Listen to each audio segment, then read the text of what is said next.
everybody. It's me, Carmine DeStefano, the Bookman.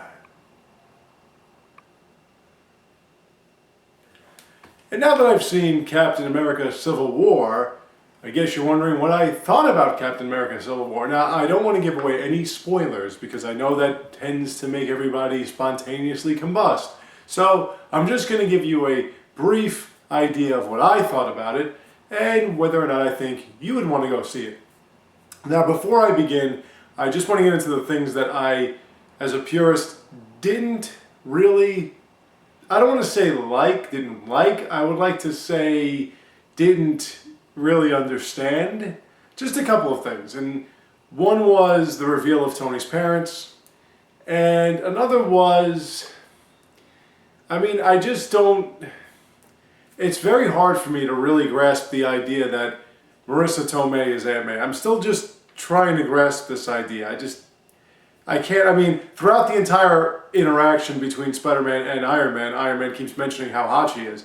And really, traditionally in the comic, Spider-Man is one of my things, and you can't pull the walls over my eyes with Spider-Man. There are a few inceptions of Spider-Man that I haven't really got into, like Ultimate Spider-Man or the one from the future and all that other bullshit, but the Spider-Man that I know, Aunt May, is an elderly, blue-haired old lady. It's not like she was ever portrayed as this black-haired... Even Sally Field, although she did a phenomenal job, as you would expect, and I'm sure Marissa Tomei will do a phenomenal job too. And by the way, her name is spelled with one S, so it actually should be Marissa Tomei, but whatever.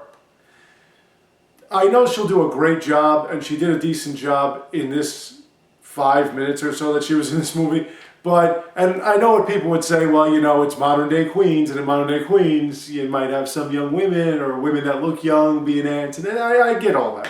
What I'm saying is traditionally, Aunt May was gray-haired, elderly woman that jumps when she sees a mop with a bucket and a guy's tidy-whities on its head. You'll have to read Deadpool to understand what I'm talking about. But what I'm saying is that she's not this hot young piece, and Marissa Tomei still looks pretty good. So that kind of, but again, that's nitpicking.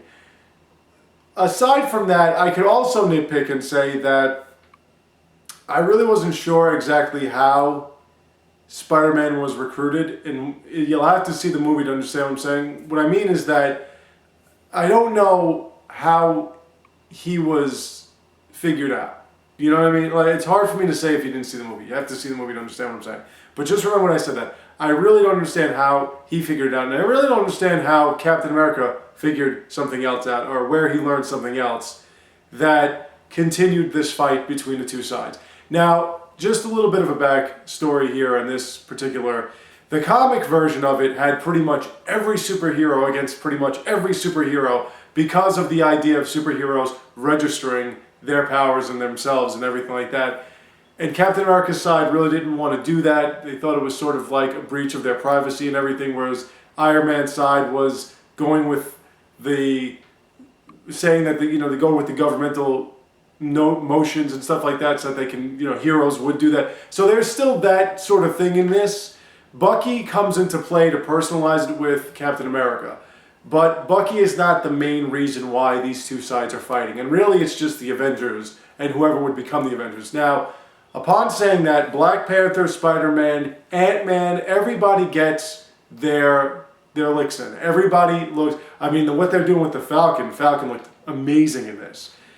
And I'm not going to say anything about anyone dying or whatever. You're going to have to see all that for yourself. I will say that the action sequences were really something. And we were sitting pretty close to it because there weren't that many seats left. But it was really something. The action sequences, really, if I can put it to you like this, you could nitpick it. You could totally nitpick a lot of aspects of the storyline, more or less. But when it came to doing what the movie was put together to do, it did what it was supposed to do, which was, it gave you a pre-summer thrill ride.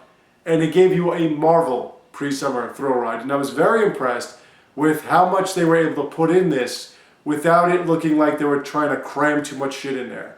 They told a tangible story with a legitimate purpose while introducing new characters and putting characters that were recently introduced that you don't really know that much about, putting them in there too. So What they're going to do with it, I don't know. I know what they have to do with it.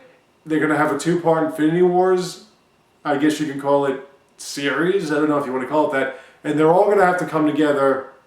And the ending leaves that open. And there are 2 post-end credit scenes, 2. Not 3, 2. So you'll have to sit for the entire end credits and everything after that.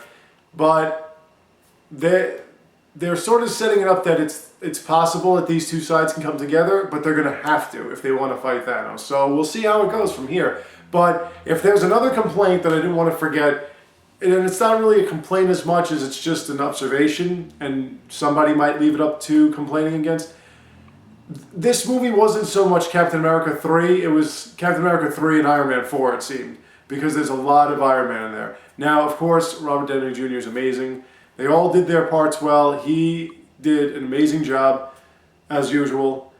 But, like I said, there seemed to be a lot of focus on him as well as Captain America. And although you don't lose anything with Captain America, if you're thinking that Iron Man's kind of played his way out or whatever, you're going to be a little bit sidetracked by all the Iron Man referencing and everything like that. So that's all I'm going to say. I mean, again, it's 2 sides, but it's supposed to be Captain America Civil War, but it focuses on both sides a lot. So like I said, it could be construed as a Captain America / Iron Man movie.